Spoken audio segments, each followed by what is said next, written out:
En santé, le Gabon a célébré en différé la journée mondiale de la drépanocytose sous le thème « La guérison de la drépanocytose à travers la greffe des cellules souches et la thérapie génique ». Voyez le reportage de Adeline Zangueyi et Medarengeng. Cette affection génétique des globules rouges du sang, dans laquelle un enfant ne peut être malade que si son père ou sa mère sont transmetteurs, vient de faire l'objet de toutes les attentions ce jour.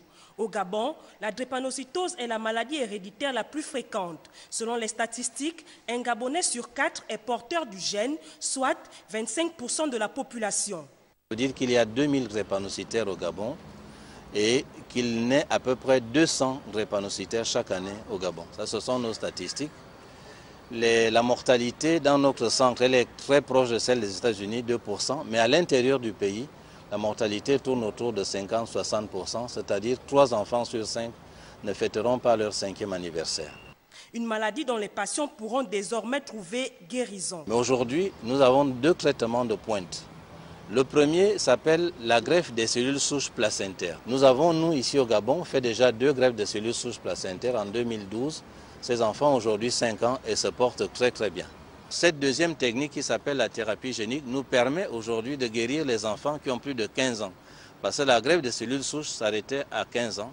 Maintenant, avec la thérapie génique, donc le traitement du chromosome, nous pouvons traiter les drépanocytaires adultes.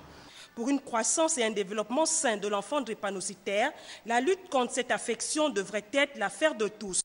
L'enjeu de cette mobilisation est donc de faire en sorte que la drépanocytose cesse d'être la maladie d'une race ou d'un continent pour devenir une préoccupation nationale et mondiale à inscrire dans les priorités de santé publique et de coopération internationale. Le clou de cette cérémonie aura été l'intronisation des marraines internationales de la drépanocytose.